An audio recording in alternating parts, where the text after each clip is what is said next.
Já. Eu corto depois. Então tá Volte bom. meio, eu sempre falo, corto. Quer que faça a introdução? Você que sabe.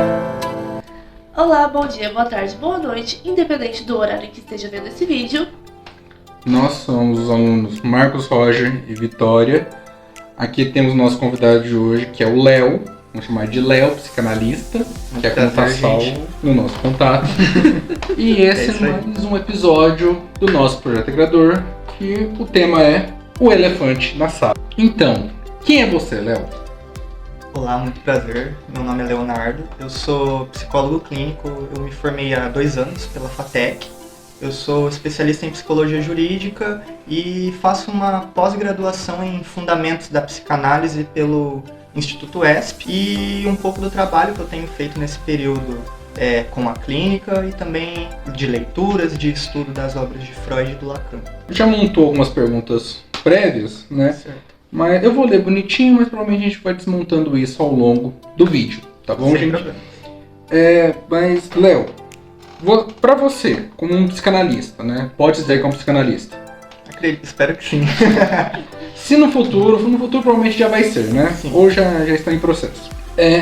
Qual que é, primeiramente, o que é a psicanálise de forma resumida, assim, por exemplo, para as pessoas que vão ver o vídeo, que às vezes não tem noção, o que é a psicanálise? Certo. A psicanálise, ela é uma abordagem, ou melhor, uma teoria que foi criada por Sigmund Freud a partir de estudos que ele começou a desenvolver com a histeria e que geraram algumas inquietações nele, no sentido de olhar e falar: existem doenças, existem sintomas que acometem uma pessoa, mas que não tem uma causa biológica, uma causa orgânica, mas que o seu efeito no corpo acontece da mesma maneira, como se fosse de uma causa biológica. E a partir disso ele começou a desenvolver a teoria dele para buscar respostas, para entender qual é a origem desses sintomas, qual é a origem dessas angústias, desses sofrimentos. E aí, a partir disso, ele começou a desenvolver essa abordagem que alguns chamam de cura pela fala, que através da fala você vai conseguindo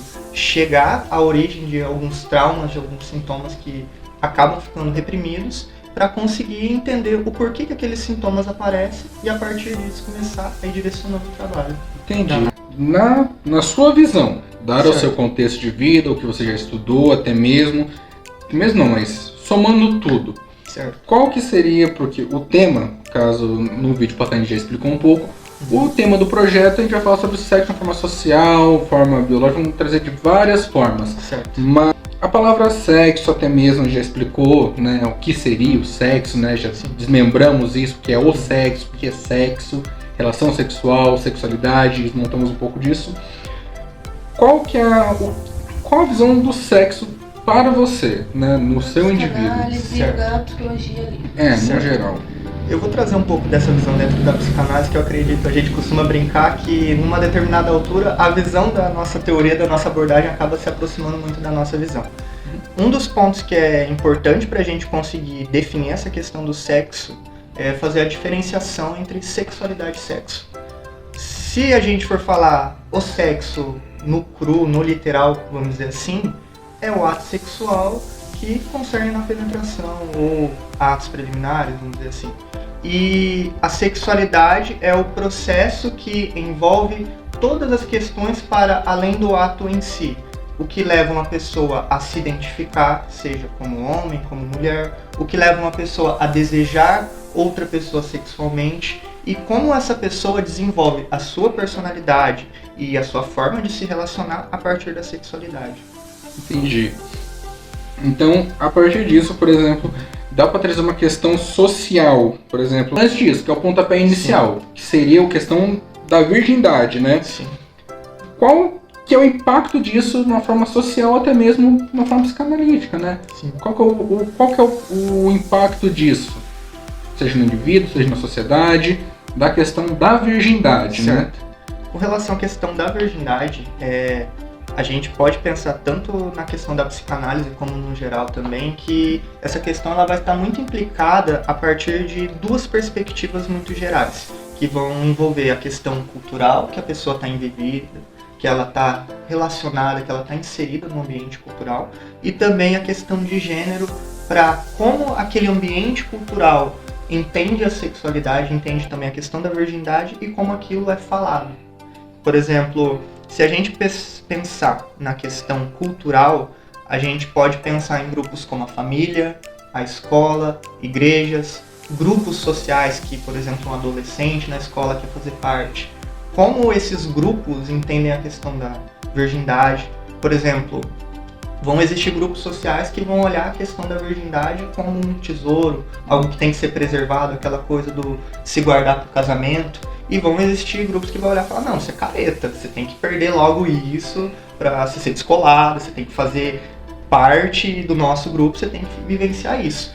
E a gente costuma falar, não é nem para um extremo nem para o outro, mas é você ter em mente aquilo que você quer, no sentido de um preparo psicológico. Se você quer aquilo porque você realmente quer, você sente que é um momento, que são situações adequadas para você vivenciar essa experiência, ou você está indo por influência cultural, por influência de um grupo, e é isso. Porque muitas vezes isso acaba trazendo muitas questões psicológicas e muitas questões de peso para a própria pessoa, no sentido de, tipo, o que eu vou fazer?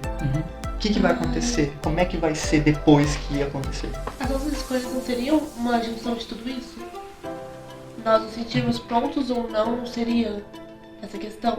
Tudo junto? Nossa influência social, grupo de amigos. Às vezes a pessoa acha que está pronta, mas depois que ela vai, se arrepende. Sim. Sabe? Tem muito disso também. A gente entra muito nessa questão de que o meio social, o meio cultural, ele sempre vai tentar de alguma forma gerar um impacto na pessoa no sentido de você tem que perder ou você tem que se resguardar.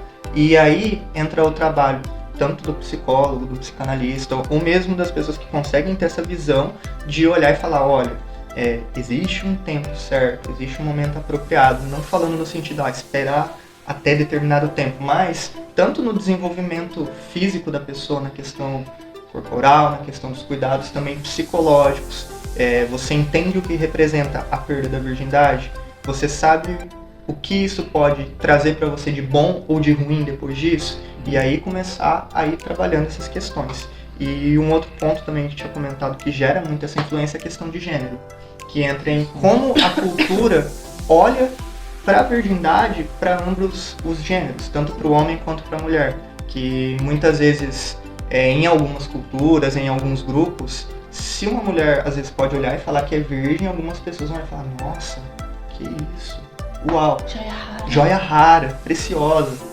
E quando o homem fala que é virgem, vão olhar e falar, careta, ou vão usar outros termos para fazer bullying, para zoar e coisas nesse sentido. E da mesma forma, no contrário, quando uma mulher fala que não é mais virgem, que já teve relações, vai falar, nossa, que isso, como você não se guardou? Você sai tendo relação com qualquer pessoa, você sai fazendo isso? Você não tem valor. Você não tem valor? E quando o homem passa por essa experiência, às vezes de olhar e falar, nossa, caraca, você é foda, pegador, não sei o quê. Então, em questão de impacto, entram muito essas duas questões atreladas, tanto a questão cultural, do convívio, do grupo que a pessoa convive, quanto a própria questão do gênero, enquanto vivenciado naquele ambiente que ela faz parte. Sim.